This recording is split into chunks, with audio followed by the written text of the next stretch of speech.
Um, Well, thank you very much, Kathy, for the introduction, and thank you, Dr. Stephen Day, for being hard at work behind the scenes over the last year to launch this project. Uh, the new book released, "Teach a Kid to Save." If you're lucky to be in one of the early recipients of the book, then congratulations. And if not, it's definitely not too late to order a copy. Today's webinar, brought to you by the National Association for Economic Education, is both a celebration of Dr. Day's efforts to multiply knowledge about integrating really creative strategies to be not only a better teacher, but perhaps even a better parent by integrating economic concepts. But the session today hopefully will also inspire you to pick up a new project or inspire teachers in need of some type of culminating experience like a market day that I believe Dr. Day is going to talk about. The session today is going to be drawing upon insights from the book, uh, also um, ways in which you might implement within your circles of influence some of the think and teach strategies that Dr. Day has intentionally crafted throughout the book. At the end of the session, we, of course, want to provide you all the opportunity to ask questions, whether it's about the functioning of a mini economy. What's it like to be a central planner? What's it like to be a father of four? Or perhaps even what's it like, Dr. Day, to publish a book? Those are all great questions. Whether or not we should pay children at all to do labor in our households. Those questions we will save time for you to ask towards the end of the webinar. I want to quickly turn this over to Dr. Stephen Day, who is a second generation mini economy participant. Apparently, it was his father, uh, Garland, is that right?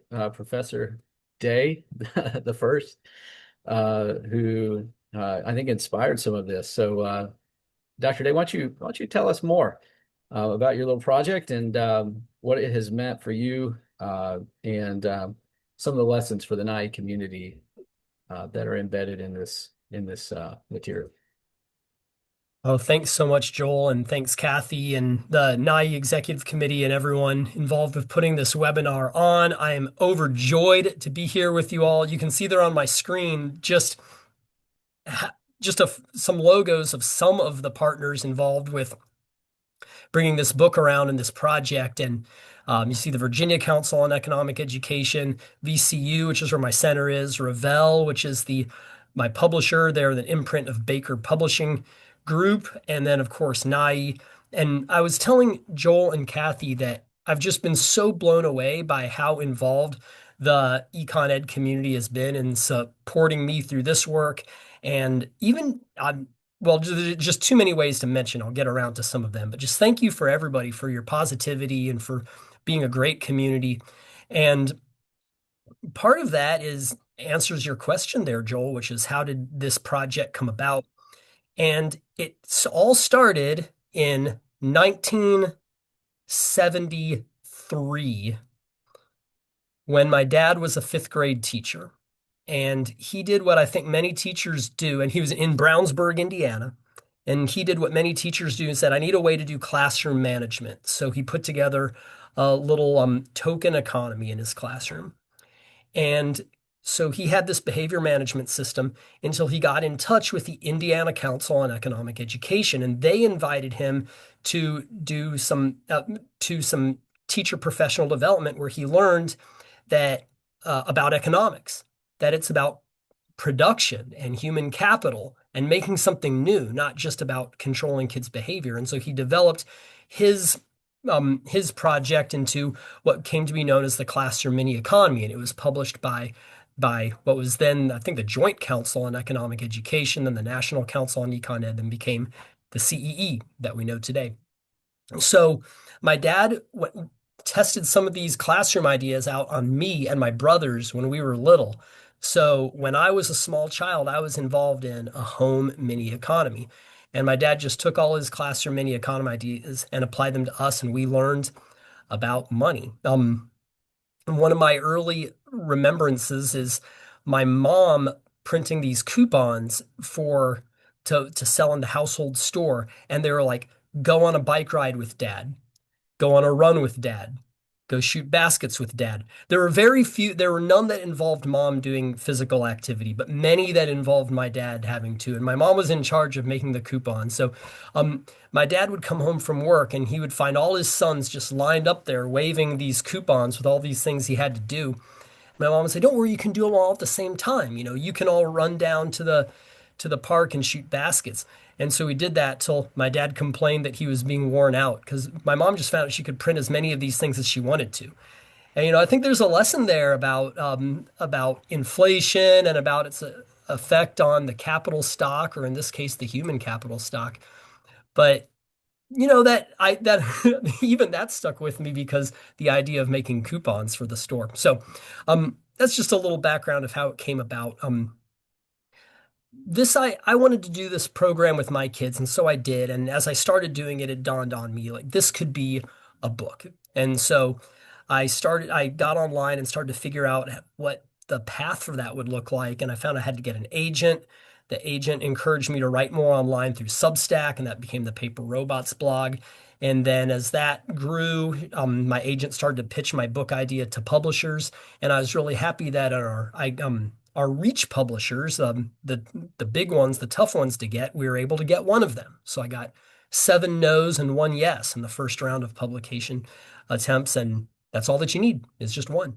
So the book published last week, y'all, and I got it, and I'm happy to tell you right now, if I can pull this over here, um, it is the #1 new release in school age parenting.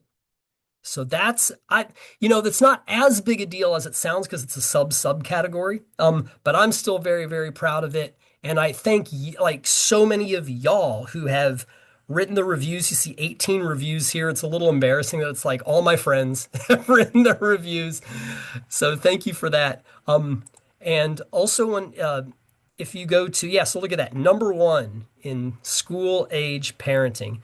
And if you do the drop down for just parenting books, it's #8, or it was #8. Oh, it's dropped a little bit. Now it's #12. But that's for the entire parenting category, new releases, only for the new ones. I think this is a funny one too. The #1 is Broken Bonds, a steamy divorce romance of passion, betrayal, and redemption. I don't think that's supposed to be there, but it is. So I don't know how they do their categories over there at Amazon, but anyway, enough preamble. What I figured we'd do is get into some what to do, and we're going to start out with what is a home mini economy, go through how I set it up at my house, and then we'll go through some lessons on how you can use that in classrooms and what resources there are available. All right. So I'll try to go through what I did in my own house pretty quickly, and I want to, by the time we leave, I'll show you a few resources that there are online that you can use for classrooms. And of course, we'll leave space for questions. All right. Okay. So here we go. So a mini economy, what is it? I already told you the origin story. By the way, if you want to follow along with resources, go to drstephenday.com. That's my publisher website for this. So let's just I've already described a little bit about what it is, but I'll just go through the steps of how to make a mini economy at home. I got the steps from the book, The Classroom Mini Economy, published by CEE. So if you're familiar with that, then you'll be familiar with this, but I've tweaked it some for the house. Um, actually, the idea though, like I'll say one more bit of preamble. I learned through going through this exercise with my own 4 children that these lessons that we teach about economics, it's not all nonsense. Like I found out like, oh my goodness, I'm using these same lessons and they're how I want to teach my children. I want to teach my children that they can come up with new ideas, that their new ideas turn into new products, and their new products create new things. And when they have new things, they get new resources. And in order to spend those resources, they need to make a plan. If they make a plan, they got to follow through with the plan. And that intentionality is, in my opinion, good parenting. And to double check, I looked up in the child development books and the child psychology books and things like that. And while they tended to have snide remarks about capitalism, they all said that, like, that all those other things I just mentioned, which to me sound like entrepreneurship and self-advocacy, are really, really good for kids.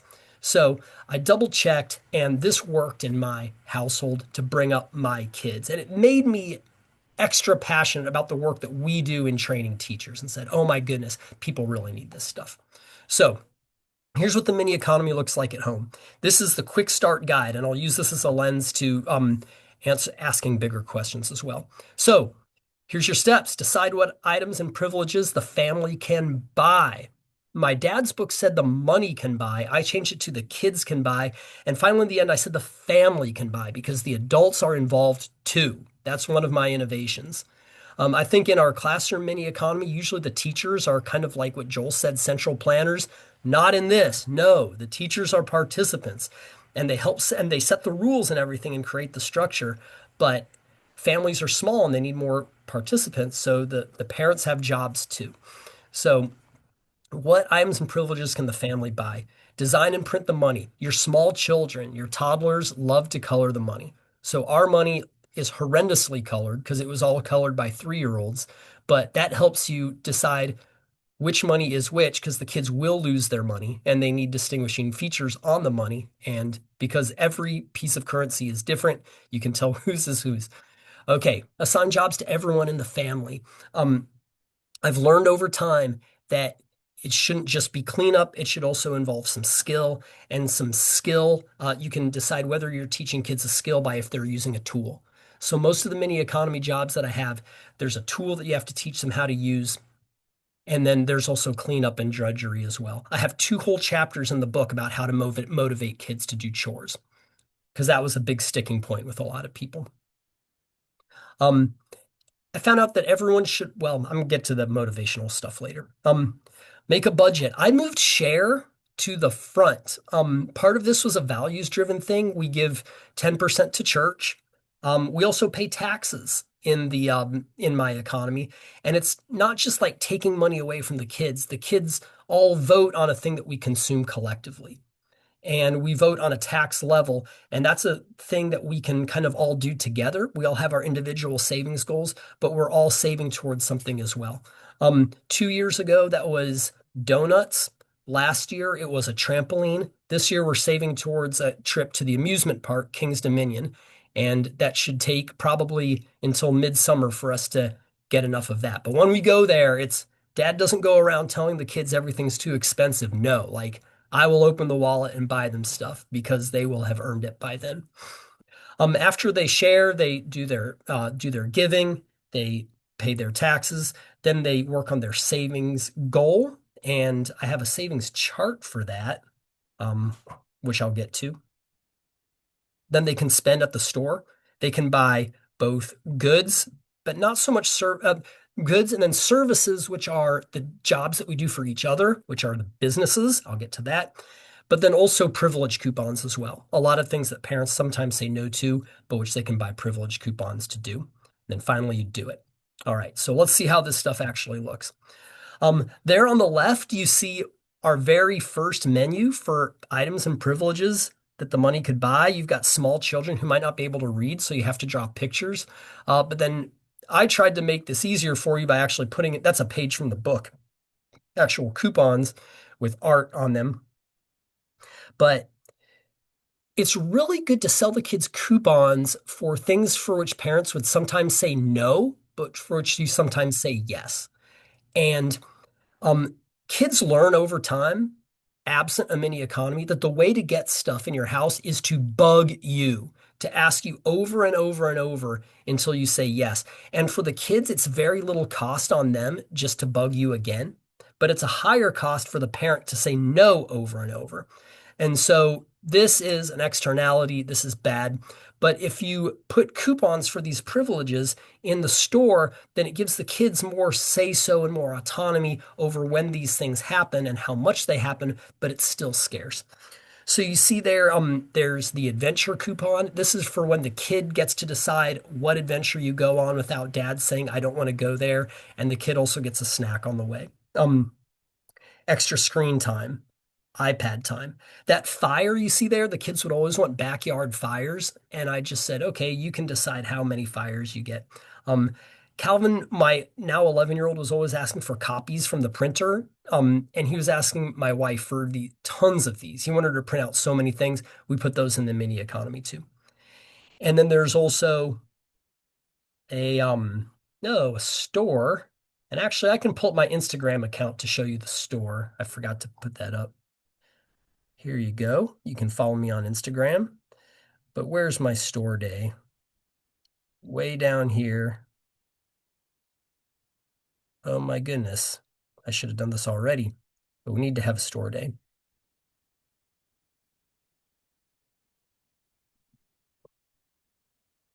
Oh no, I thought it was just right there. 5 more seconds of searching. Five, four, three, two, one. I've lost it. Okay. Um, well, shoot, I had a good video of the store, but it's gone. Oh no, there it is.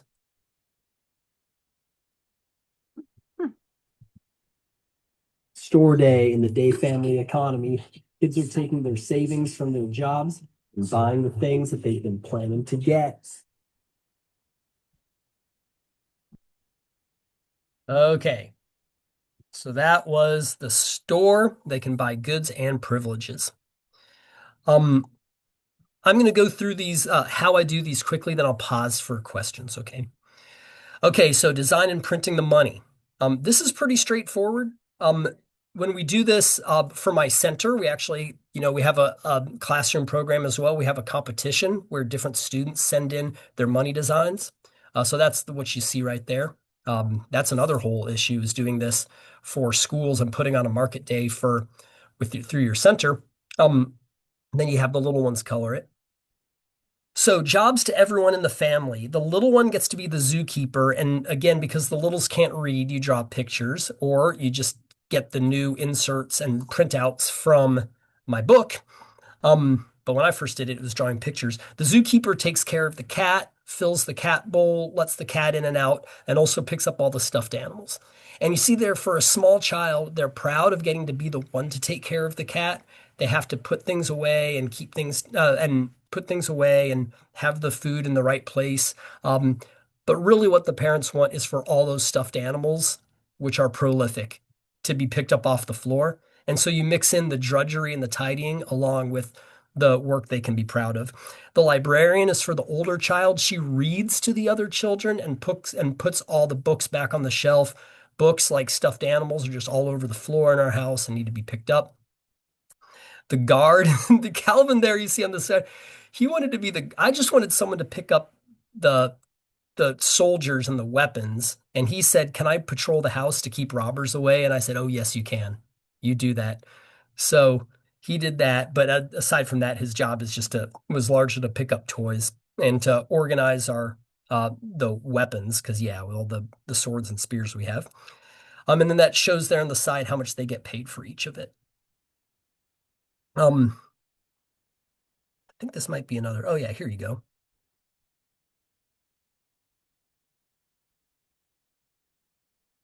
Picture video of store day or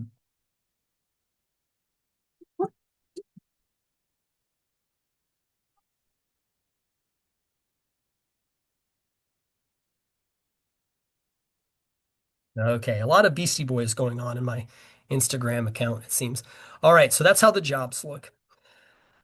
Here is a list of jobs that you can do, that you can assign. And you see there on the right, this is actual a downloadable thing I have on my website that's inside the book. You give them a job title. The chef's assistant can do cooking related things, but they also have to clean. Shoe keeper, because keeping care of kids' shoes is an entire job all by itself, as I learned. that a lot of my adult stress in life is related to kids' shoes. So there's someone who takes care of that. The gardener, they outside tasks are really good because there's so many tools. My kids love learning new tools from the garden and the landscape gardener and landscaper, etc. Moving along. Um,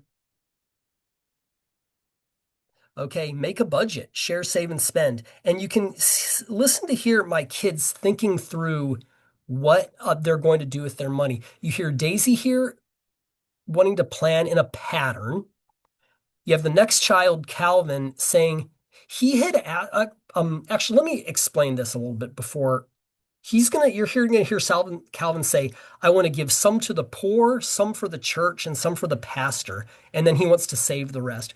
And what's going on there is like Richmond has a lot of people at intersections panhandling, like holding up signs asking for money, like every intersection. And my kids wanted to know, like, aren't we supposed to share with our neighbors? Like, do we give them money? And through and I explained to them like they're our neighbors, and the thing is that they often require professional help that we can't really give right now, but we do give to organizations that do help them. And we give to church, church gives to organizations, and we're involved in all that. And it was an opportunity to talk to the kids about when we save money and when we give money, how we help the people in our community who are less fortunate. Um, so not everyone has to do that, but the point is that when you have a mini economy, your kids have a context for understanding these conversations about money, where otherwise they would have no context. When they get when they're involved regularly in your economy, it gives you a chance to say, here's what our family does. And since the kids experience it, and since you've modeled it, they have a way to actually think about it. Whereas in most cases, you just don't have a context for that at all. So that's what you're going to hear the first two kids say. And then you're going to hear Robbie at the end say he just wants candy. So this is about 45 seconds.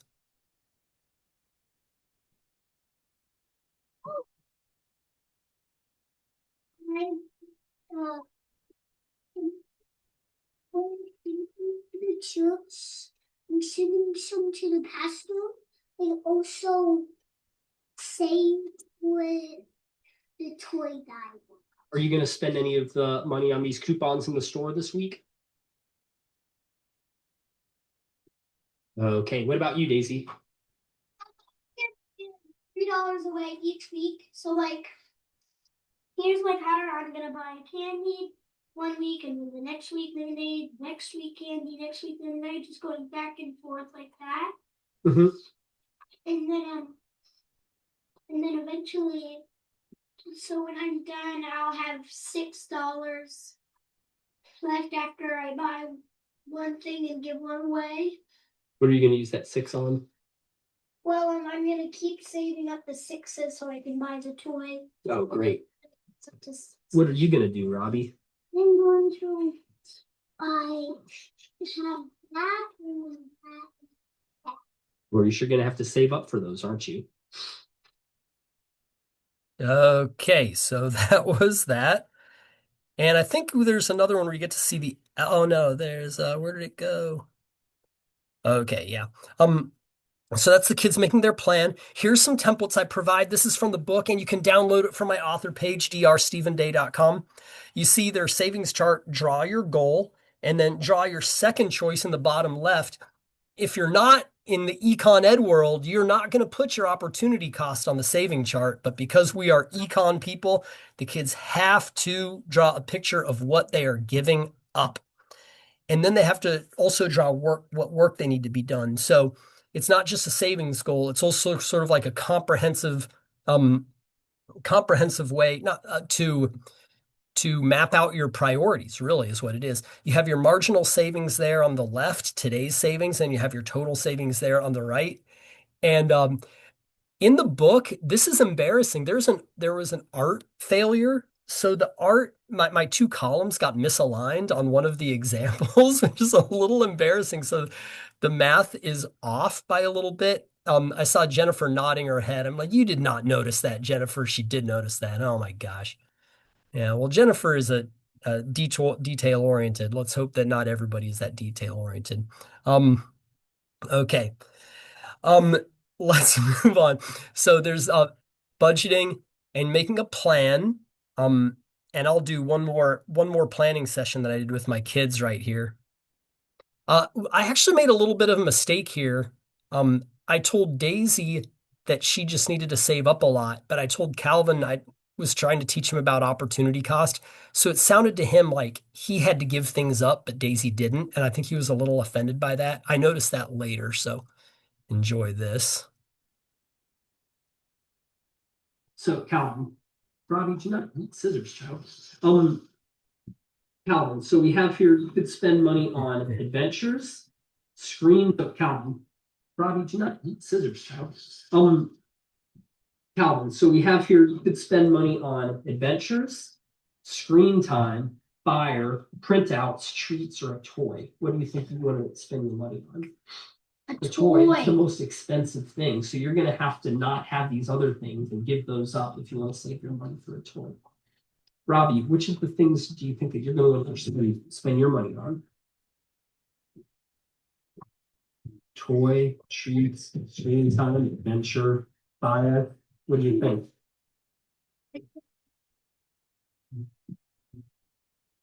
Oh, going on a bike ride with dad? Okay, very good. Daisy, what do you think you're gonna spend your money on? I think all of them. All of them. Most of what are you gonna have to do if you want all of them? Save, save, save, save, That's save, correct. save, save, save. Okay, very good, kids. Promotion. A spit someone. Yeah, so she's gonna have to save the most money too. All right. So yeah, Calvin was a little offended there at the end. He says Daisy gets the most expensive one. Um, okay, so there's your store day. Notice that our store got a bit nicer as time went on. You can tell the kids are a little older right there. At first it was just the coupons, handmade coupons. Um, and then lastly, businesses. So um I was offended, Joel, by you calling me a central planner, but we try to avoid that. What we've done is we give the kids, when both kids and grown-ups can set up businesses, and then you have a circular flow. And I'll tell you what, and the smaller your family is, the better it is to have businesses, because that makes things a bit more interactive. And this is really valuable because you start seeing the prices start to emerge, not because the parent said so, but through supply and demand.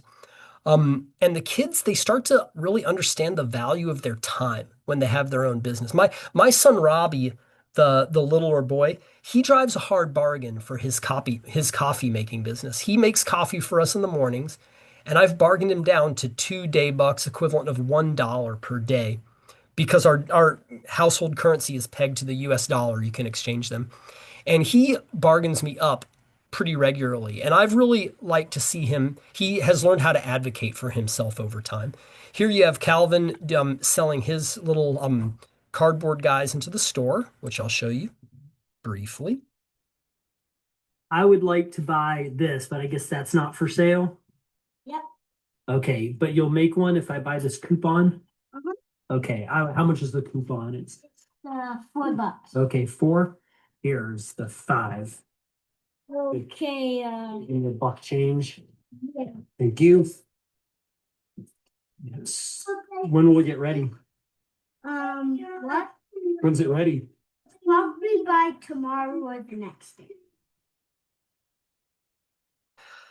So one thing that I learned about the coupons, it's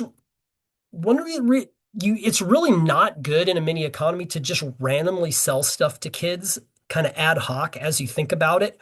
What the coupons does is it makes sort of a contract ahead of time, but it also provides sort of a block in between the kid's choice and them actually getting it. Because kids are really impulsive, but when they buy the coupon, it makes them plan things ahead of time. And it's all part of teaching your kids to save, teaching your kids to plan. A lot of what I've learned through this is it's actually really not hard to do. It's not very time consuming, but learning to be intentional about what the kids plan for and spend for is a change of habit. And that in itself is a little bit of a challenge, but I think that it's worth doing. Okay. Last, do it. And last little video, Robbie getting his candy there at the end. Here's your coupon.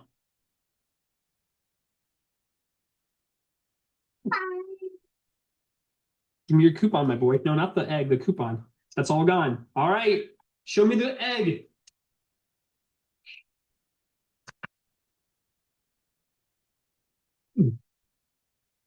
Okay, so Robbie got what he wanted there. All right, so you got a QR code there. But if you just go to Amazon, teach a kid to save, it'll take you right there. You can also go to my author website, drstephenday.com. So that's part one. We've got half an hour left, and I've actually just the like what to do in your mini economy um section. Most of the book is really talking through how you organize, thinking through teaching your kids about priorities, goals, choices, and money. In my opinion, that's the intellectually engaging part. It's not all just how to do this. And if you don't do a mini economy at home with your kids or even in your classroom, I think the book still does show you'll still get lots of new ideas for how to think through these issues. So I'll show you what the issues are. I'm going to go through it, just like skim through it really fast so you can see what it is. But I want to take a minute to take questions right after I do that. So, what should kids learn? I have a think and teach part at the end of each chapter. The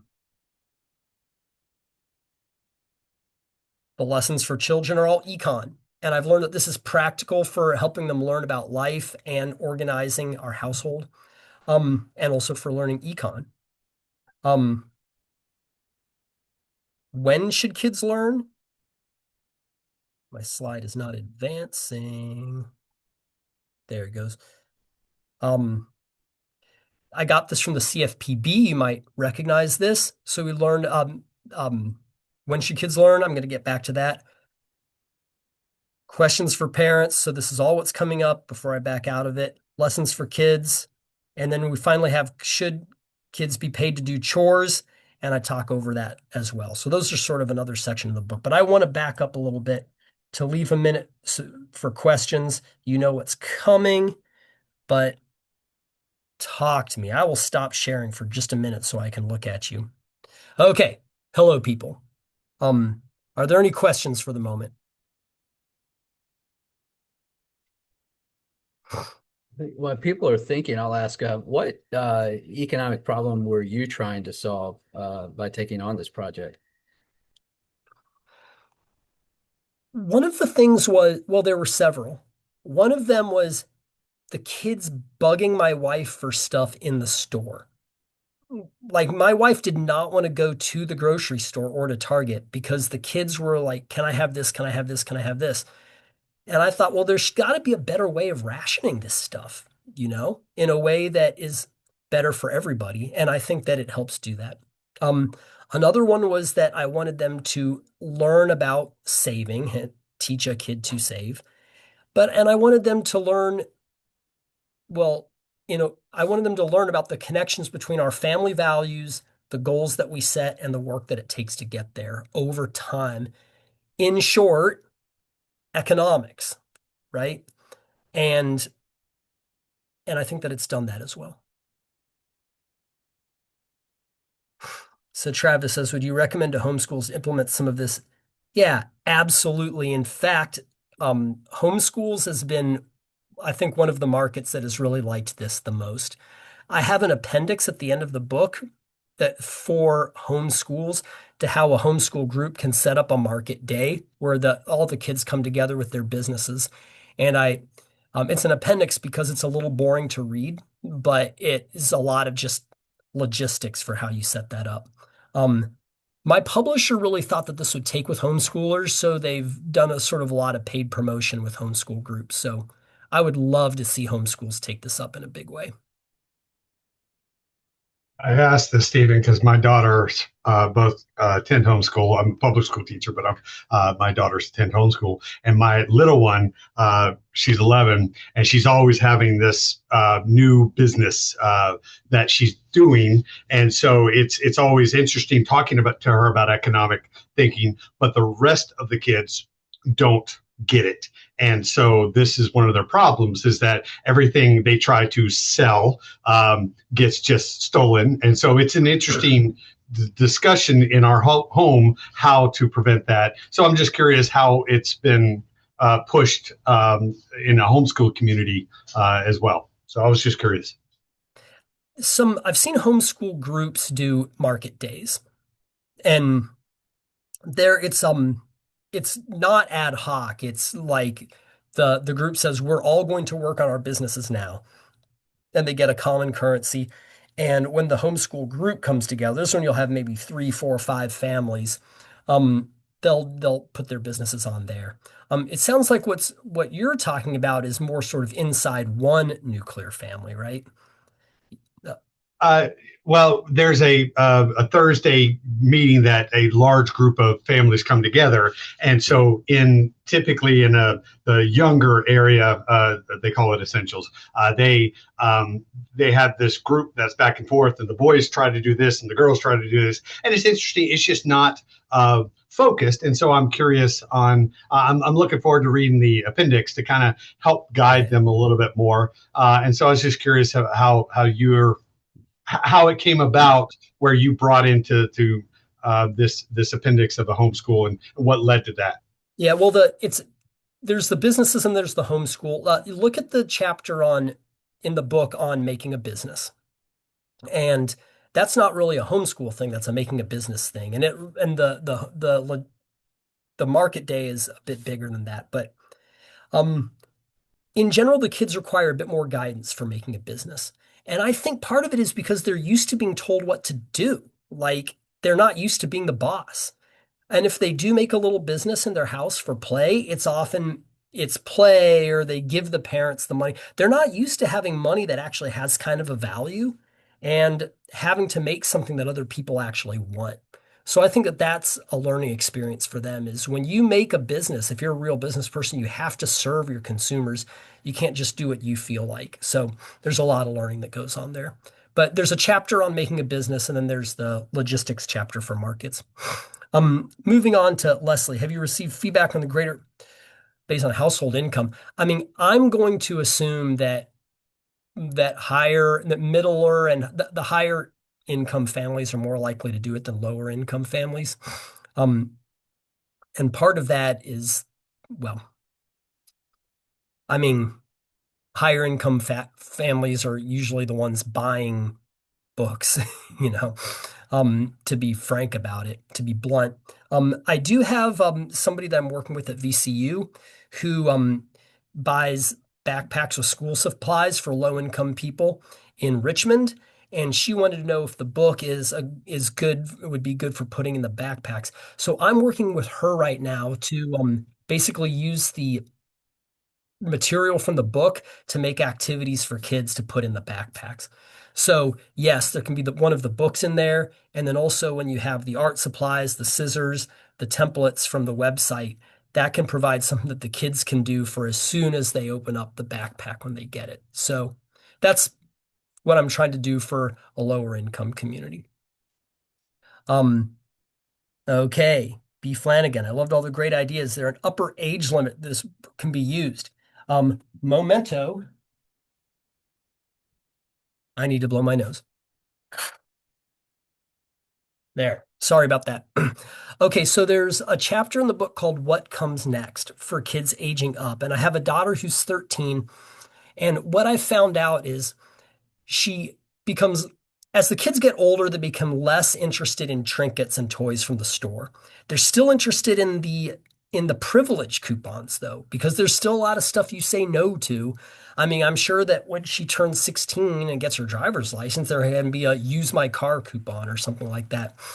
I found that it's really important to keep a peg of our household currency to real money, and that's probably not something you would do in your classroom mini economy.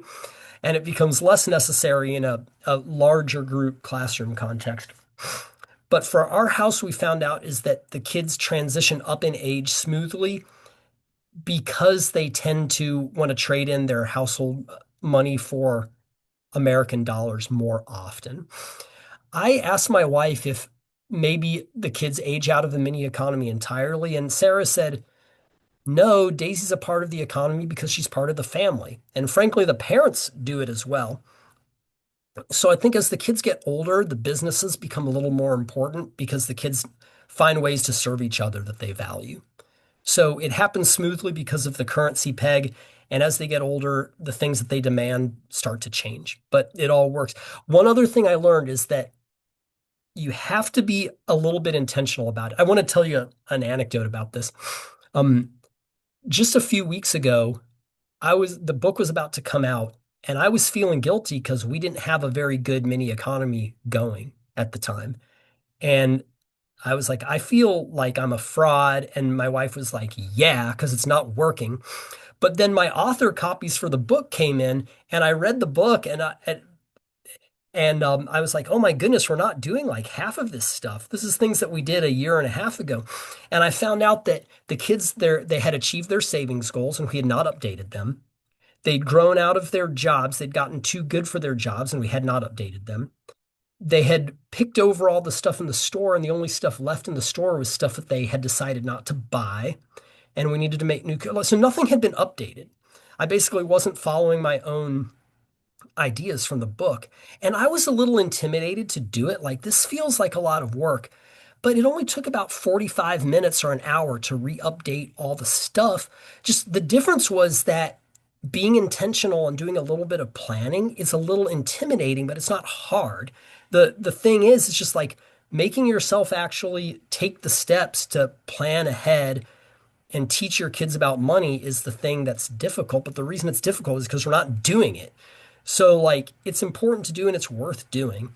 I think that was an answer to the question of as the kids get older. But that was one of the things is like you have to sort of refresh things as your kids get older. It's not hard, but it just takes a little thought. Okay, next question. Um, Jennifer says it's a quick read, really. Thank you. Okay, I just agree with Jennifer's comment. Thank you, Jennifer. That's great. And thanks for your Amazon review too. Jennifer says the whole tax situation is ongoing. We're collecting for, oh, nice. Okay, love it. Thank you. I love to see this in action, even when you have grown children. Joel says, how do you envision educators adapting this for different age groups? I think I answered that, both context and age group. Lisa says, my kids went to an elementary school that had a mini economy based on my dad's ideas. Yes. And those 6 years were very influential in making them hard workers, wise spending, and smart savings as they are now as adults. Love that you've innovated these ideas. Oh, thank you so much, Lisa. That is great feedback. I mean, we all know when you do all these workshops for teachers, and sometimes you don't hear a lot of feedback about what happens. But when you bump into a teacher and they just sort of randomly say, "Oh, I use all your stuff. My kids benefit from it." It's so enriching. Okay. B. Flanagan, I've loved all the great ideas. Oh yeah, upper age groupment. Oh yeah, the puppets, the Herschel puppets as well. Okay, so let me go through just a few of these questions. No, you know what I'll do? Let me just go through a few things and make sure I don't forget them. And then I want to leave any more room for questions, then we'll be done. So one thing, if you do have the book already, um, uh, so if you have the book already, if you looked at it, please, if you would, consider doing an Amazon review. Um, and the reason is because that makes it jump in the algorithm. I'm going to turn this off again so I can look in your eyes. Um, like, I'm going to do a post on my blog pretty soon. It's going to be tomorrow, actually, thanking everybody who's been involved in bringing this project around and putting links to your sites and everything. But it's so many partners in NAI. And so I just love that the community is here to like make these ideas go. Like my ideas for this book would be impoverished if it weren't for NAI and the Econ Ed community. I hope everybody here is like pretty stoked to see that there's an Econ Ed book like up on Amazon in the charts, and you can help it go there more if you go do a review on Amazon. Even if you just do a rating and maybe even a few words in the review or just really, really short, if you have the book and have checked it out, that really gives a lot of momentum. So please do. Um, Tim, yes, Joel. a couple quick questions. The you mentioned some of the research that you dug into when you're writing the book about. Um, turns out, acting as an entrepreneur is good for you in your development as a young person. Was it? I guess if I wanted to know more, what were some of the theories you're looking into? Is this like self-determination theory? Oh, yeah. Um, yeah, Okay, the I'll others do you could that. recommend? Let's do that, Joel.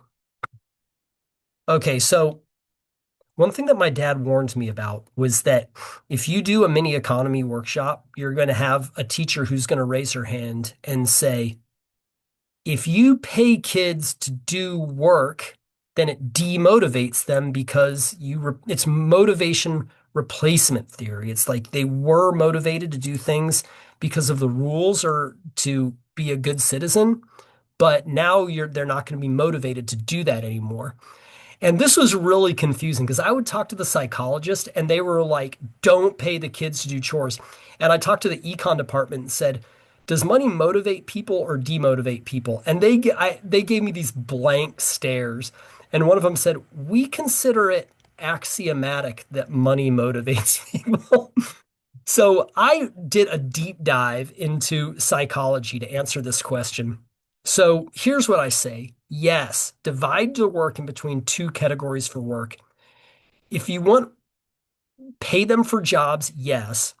Don't pay them for what you call family work or service work. Kids can think in categories. Like kids are good at understanding now's the time to do this, now's not the time to do this. And if you just have some work that is their forever family work, like cleaning up after themselves, you don't pay them for that and make sure you maintain your family rules. But then you lose if you don't pay them for any work, you miss the opportunity to teach them about the connection between work and money and achieving their goals. So you can just do both.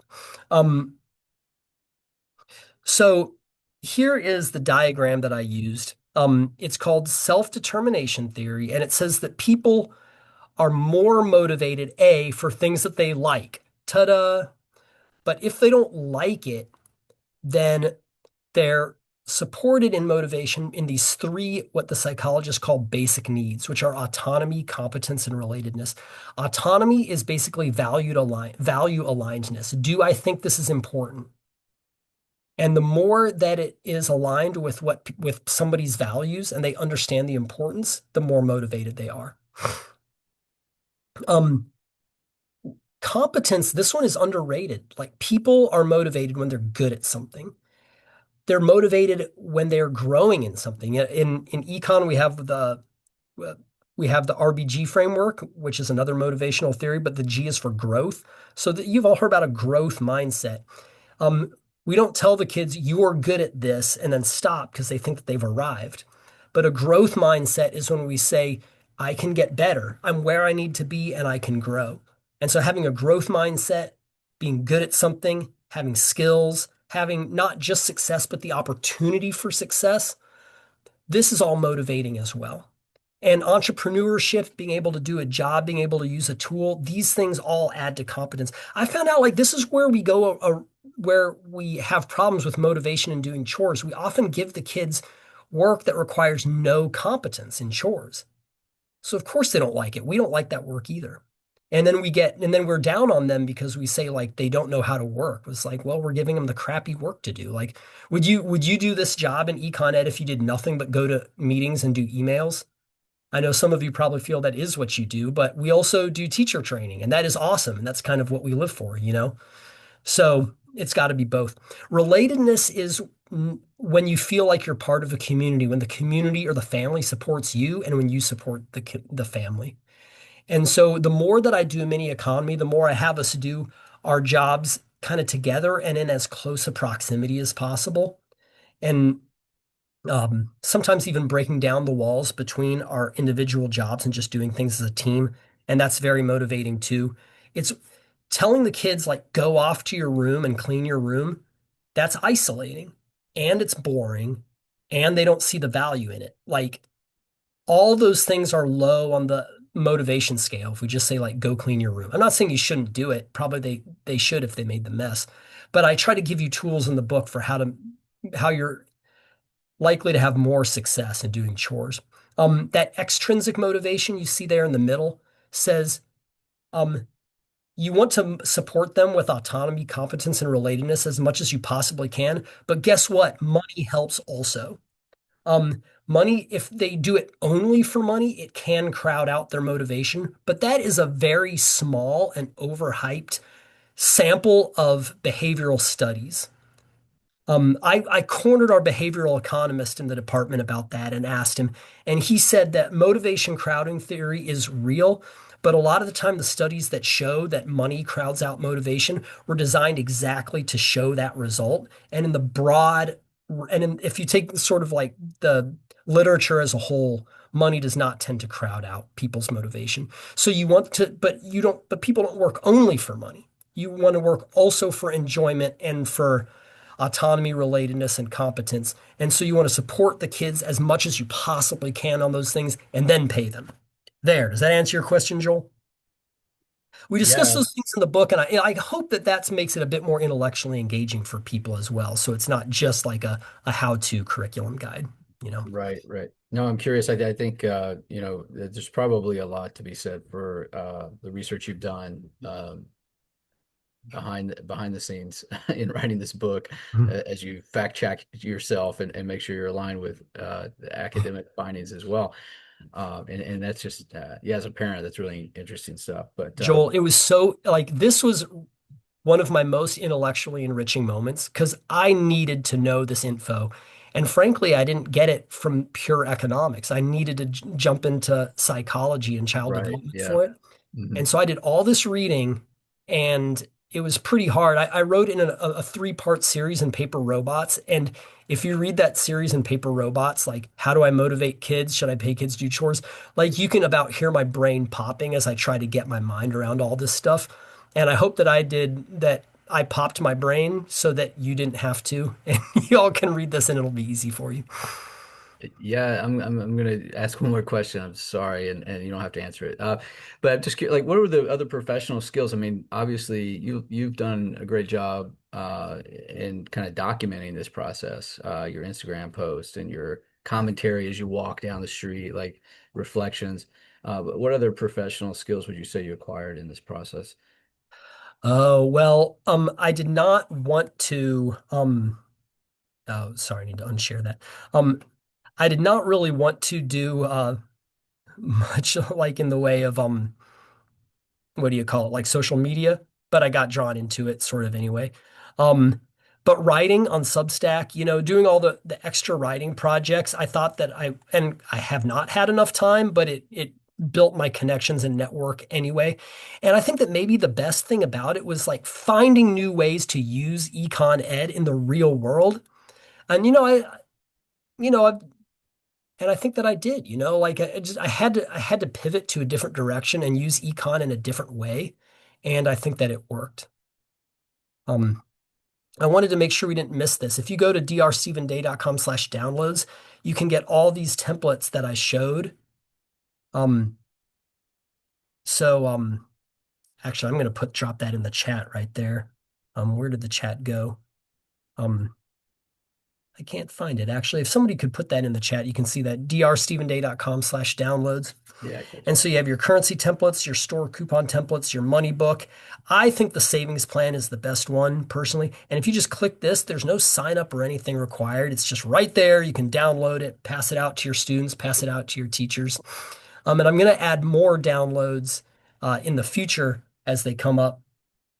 And also, if you're not subscribed yet to Paper Robots, you can click right there. I know a lot of you are, but that's my blog right there. I send a newsletter every 2 weeks. And a lot of stuff about human capital and work and school and education and mini economy and things like that. And again, if you do have the book already, if you do a review on Amazon and or Goodreads, that would be really, really helpful. Right now, the book has a higher rating on Goodreads than The Great Gatsby, Moby Dick, Pride and Prejudice. So I'm just saying, alert your English departments, your lit departments, because there's a new English classic coming down the line. Uh, Great what an excellent, Expectations. It has higher ratings than all those things. man, excellent plug. Yeah. You've really been doing your homework here. Little It's just English because all my growth. friends left reviews. So Right. With Dr. Day, thank you for your time today and for putting this presentation together for the NIE community. You're an inspiration to us. Thank you for the work you do running your center, helping to manage all of the organic economic activity in your home, and then sharing those lessons um, to us. We appreciate it. Our Q2 professional development webinar is in the works. We're very close.